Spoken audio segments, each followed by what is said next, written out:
All right, my awesome students, today we're going to go over lesson 2-2, and that's two-step equation. So first, I just want you to stop, quickly write this down, so copy it down on your paper, and now we're just going to go over what's the difference between a two-step equation versus a one-step equation. Well, first of all, here's our two equations. We have 3x plus 6 equals 9, and then we just have a 3x equals 9. Well, remember, I always ask, what's happening to the x? Well, look under the two-step equation. We have times, but we also have adding two things. Over here, we just have multiplication. So over here, I have to get rid of the adding 6. So I go minus 6, right? That's my step. That's my inverse, minus 6. And then I get my new equation, 3x equals 3. But the x still has a 3 with it. It's not isolated. But over on the one step, it only has multiplication. So the only thing I have to do is the opposite operation, or the inverse, which is divide by the 3. And then look, the x is by itself. We are done. It's isolated. Only one operation. But come back over here. Well, we still have our 3x equals 3. So again, that's times. We have to divide. And then we have x equals 1. But do you see how this takes two operations? It takes a minus 6 and a divide 3 to get rid of the times and the adding that's occurring to the x. All right, so that's the difference between a two-step and a one-step equation.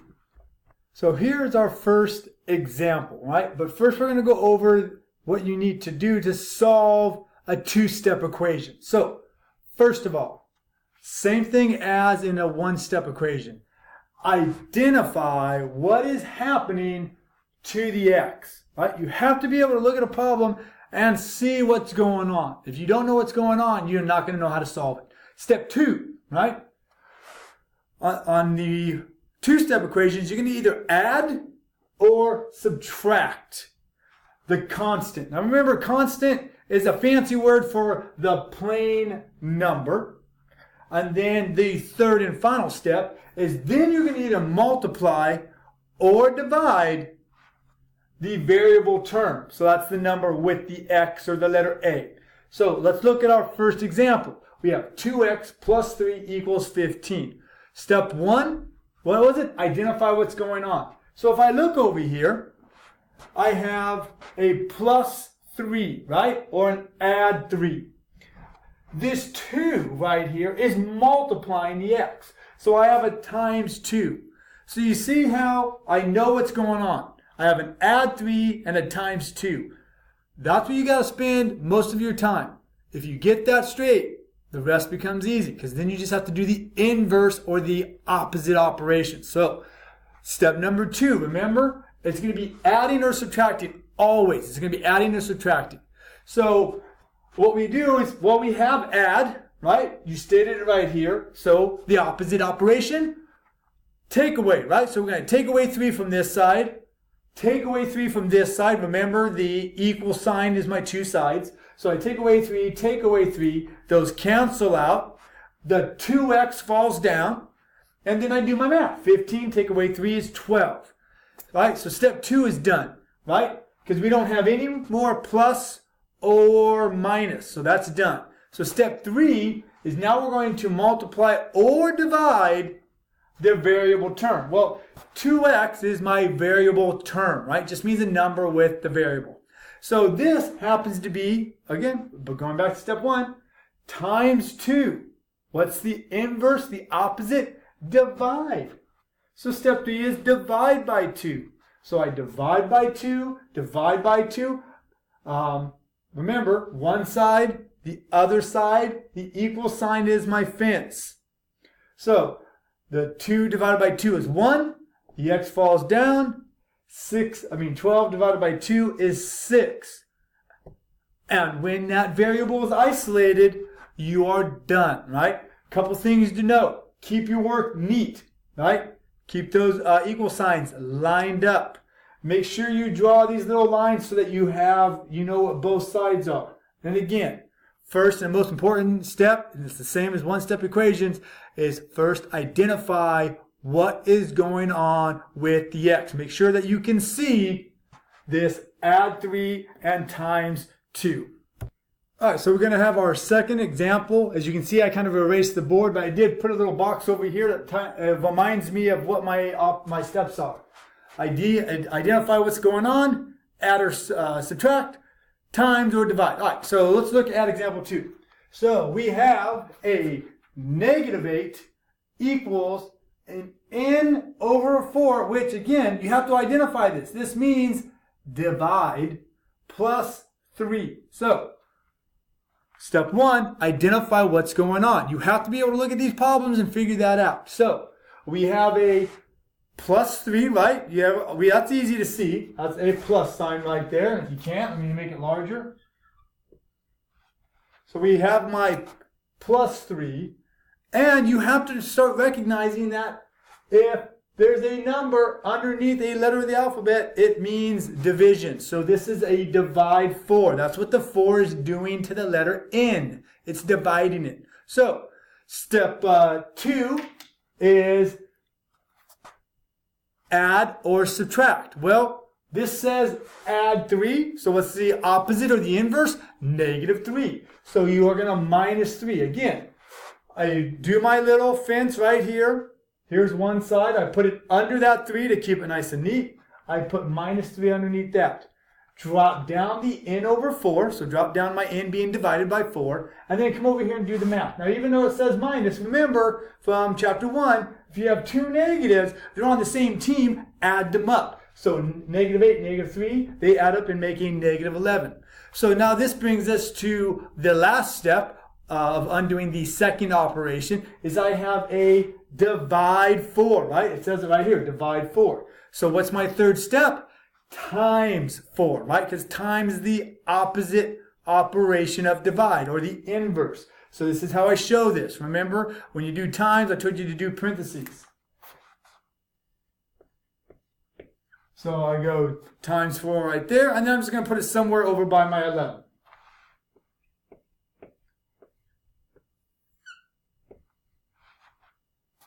All right, so you still see I have a times 4 on one side, times 4 on the other side. Now don't actually multiply that and get 16. We didn't add these up and get 6, so don't do that. Cross them out. The variable is now isolated, so my n falls down. And now I just do my math. Type into the calculator 4 times negative 11, negative 44. Now, if they start with the variable on the right side, over here, leave it over there, okay? Do not automatically change it. That's going to create problems later on. Just leave it over there. It's fine. If negative 44 equals n, it means n equals negative 44. Just leave it as it is. All right, so now we're going to go into the third example. All right, so here's our example 3. So go ahead and write this down. Negative x plus 8 equals 3. Now this one's a little bit harder to identify what's going on with the x. So let's just take a look and see what I put. So we have the plus 8. We can all see that. But then I have this times negative 1. Where'd that come from? I'll answer that question in just a few moments. All right, so we know that at least we have a plus 8. So what's the inverse?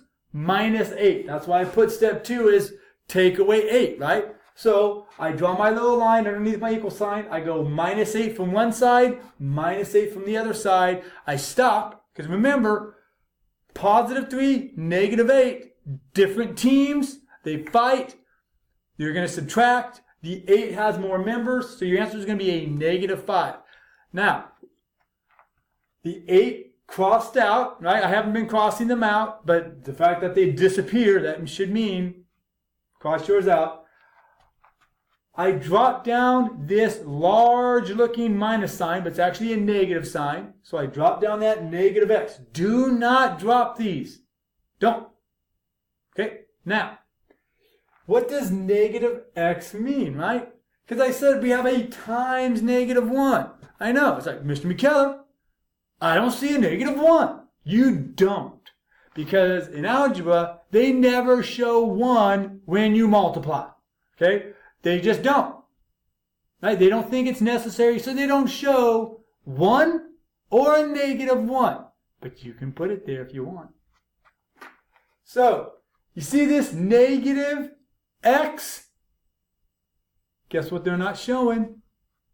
They're not showing this 1, and you're always allowed to put back in the invisible 1. Just right there. I know it's a little bit hard to see because it's invisible, but you can put a 1 right there, right between the negative sign, right between that minus and that x. You can put a 1. So that's a negative 1. That's where I got times negative 1. Remember, anything that close to x is better be multiplying it. So I do the opposite function, which is division, right? So here's my divide sign. I have it on both sides. And I'm going to divide by negative 1, divide by negative. Now, what does that do? This is what it does. A negative divided by a negative, remember, under division, like multiplication, 2 negatives will make a positive, or they just make all the negative signs disappear. Ta-da! X is now by itself, doesn't even have a negative sign. I don't want anything with the x. Okay, not even minus signs, nothing. It's completely isolated. I come over here, I have a negative 5. If you divide it by a negative 1, again, in the calculator, if you type in negative 5 divided by negative 1, those 2 negatives will cancel each other out, and you will be left with just a positive 5, right? So x equals 5. These are tricky because a lot of people, one, drop the negative sign, or they don't realize that this is actually a negative 1. So don't fall for that trick now that you know to look for it. All right, for our fourth example, it's a little bit more complicated, so I want you to write this down. If you have 2 things, 1, 2, that are being divided, you see how they're both on top of the 3? Get rid of the bottom number first. It's going to be a little bit different than we're used to. But again, I just put this over here. We're used to this. It's like, oh, this is divide 3. That's nice and easy. That's not what this is. This is an x minus 7, and it's all being divided by 3. So we have to do those slightly different. So the first step on this one isn't going to be add or subtract. Really, what I want to do is I want to get rid of that fraction. If I get rid of this fraction, look how easy that problem is. X minus 7 equals negative 12. Easy peasy. But I got to get rid of that 3 first. So here's how we're going to do it. So the hint was times. Remember, that 3 is still dividing. That's what it does on the bottom. So what you're going to do is you're going to go times 3 times 3. So I'm going to use my red marker.